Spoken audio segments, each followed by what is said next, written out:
नमस्ते, मी विक्रम Khopde. GEM portal ही संकल्पना नेमकी काय आहे हे आपण या व्हिडिओच्या माध्यमातून समजावून घेणार आहोत. तत्पूर्वी माझी निविदा ई निविदा खरेदी प्रक्रिया व GEM पोर्टल या संदर्भात एक मार्गदर्शिका उपलब्ध आहे. सोबतच विविध शहरांमध्ये विविध जिल्हा तालुका स्तरावरती माझे GEM पोर्टल व निविदा ई निविदा प्रक्रिया या संदर्भातले प्रशिक्षण वर्ग देखील सुरू आहेत. आपणास सदरची मार्गदर्शिका अथवा प्रशिक्षण घ्यावयाचे असल्यास डिस्क्रिप्शनमध्ये दिलेल्या लिंकवरती आपणास इतर माहिती उपलब्ध होईल. आपण आपल्या विषयाकडे वळू. GEM पोर्टल म्हणजे गव्हर्नमेंट ई मार्केटप्लेस ही संकल्पना नेमकी काय आहे? प्रत्येक शासकीय कार्यालयांना दैनंदिन कामकाज करत असताना आवश्यकतेनुसार साहित्य खरेदी व सेवा खरेदी करावी लागते. यापूर्वी ही साहित्य व सेवा खरेदी दरपत्रके किंवा ई निविदा प्रसिद्ध करून घेतली जात होती.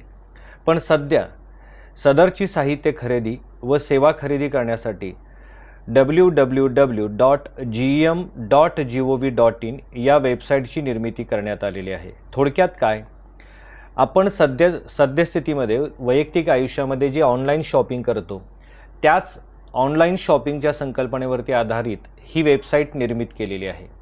परंतु या वेबसाईटमध्ये आणि सामान्य वेबसाईटमध्ये म्हणजे तुम्ही आणि मी दैनंदिन जीवनामध्ये ज्या वेबसाईट वापरतो त्या ऑनलाईन शॉपिंगच्या वेबसाईटमध्ये आणि GEM पोर्टलमध्ये एक फरक आहे. तो फरक नेमका कोणता आहे?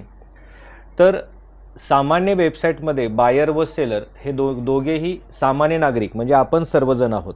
परंतु या वेबसाईटमध्ये बायर हे फक्त शासनच असेल, म्हणजे शासकीय व्यवस्थेव्यतिरिक्त इतर कुणालाही या वेबसाईटवरती खरेदी करता येणार नाही.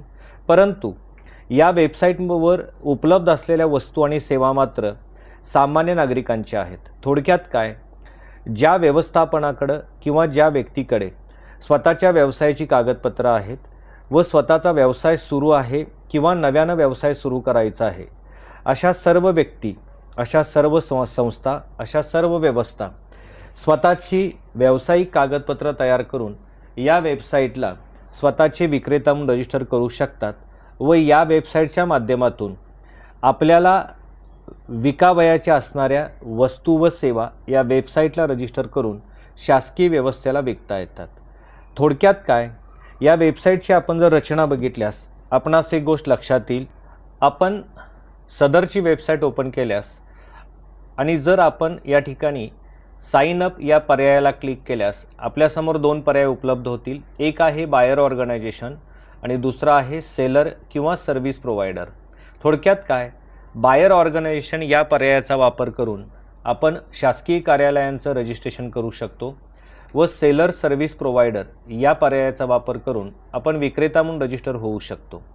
विक्रेता म्हणून रजिस्टर झाल्यानंतर ज्या वस्तू तुम्हाला विकावयाच्या आहेत त्या वस्तू या वेबसाईटवरती आपण रजिस्टर करणं आवश्यक आहे. म्हणजे थोडक्यात काय, आपण जर या सर्च बॉक्समध्ये स्वतःला आवश्यक असणारी एखादी वस्तू आपण इथं टाईप केली व सर्च केली, उदाहरणार्थ मी इथं प्रिंटर हा मुद्दा इथं मांडलेला आहे किंवा प्रिंटर या वस्तूचं नाव टाईप केलेलं आहे, याला क्लिक प्रिंटर सर्च केल्यानंतर माझ्यासमोर प्रिंटरचे अनेक प्रकार उपलब्ध झालेले आहेत. यामध्ये मला आवश्यक असणाऱ्या प्रकाराला म्हणजे त्याला कॅटेगरी असं संबोधतात, इथं त्या प्रकाराला क्लिक केल्यानंतर माझ्यासमोर अनेक प्रिंटर उपलब्ध होतील. थोडक्यात काय, मी प्रिंटर सर्च केल्यानंतर या ठिकाणी जर आपण बघितलं तर मला इथं 218 प्रिंटर उपलब्ध असल्याचं दिसून येतं. हा प्रत्येक प्रिंटर कोणत्या ना कोणत्या विक्रेत्याचा आहे. थोडक्यात काय, स्वतःला या वेबसाईटवरती रजिस्टर केल्यानंतर ज्या वस्तू विकायच्या आहेत त्या वस्तू व सेवा या वेबसाईटवरती रजिस्टर करणं अनिवार्य आहे. त्या रजिस्टर करत असताना वस्तूची इमेज, त्याचे स्पेसिफिकेशन, त्याची किंमत व विक्रीचा एरिया याबाबत इतर अनुषंगिक बाबी आपल्याला पुरवाव्या लागतील व त्यानुसारच आपल्याला या ठिकाणी व्यवसाय करता येईल. परंतु आपण या ठिकाणी वस्तू शोधल्यानंतर आपल्याला सर्व डिटेल्स पाहावयास मिळतील, परंतु सामान्य वेबसाईटसारखा बाय किंवा ॲड टू कार्टचा पर्याय मात्र इथं आपल्याला उपलब्ध होत नाही. याचं कारणच काय? तर याचं कारण असं, या ठिकाणी खरेदी करावयाची असेल तर पहिल्यांदा आपल्याला लॉग इन करावं लागेल आणि हा लॉग इन फक्त आणि फक्त शासकीय कार्यालयाचाच असेल. म्हणजे खरेदी करावयाची असल्यास आपल्याला शासकीय लॉग इन शिवाय खरेदी करता येणार नाही. परंतु वस्तू विकावयाच्या असल्यास आपण जर साइन अपला क्लिक करून रजिस्ट्रेशन केले असल्यास लॉग इन पर्यायाचा वापर करून आपण सेलर म्हणून मात्र या ठिकाणी लॉग इन करू शकतो, आपल्या स्वतःच्या वस्तू आणि सेवा रजिस्टर करू शकतो आणि त्या शासकीय व्यवस्थेसाठी आपण विक्रीसाठी उपलब्ध करून देऊ शकतो। म्हणजेच या वेबसाईटला फक्त सेलर म्हणून रजिस्टर असून उपयोग नाही, आपल्या लॉग इनमध्ये ज्या वस्तू विकायच्या आहेत त्या अपलोड करून त्याचे कॅटलॉग क्रिएट करणं आवश्यक आहे। परंतु ही सर्व संकल्पना ऐकत असताना एक गोष्ट लक्षात ठेवणं आवश्यक आहे।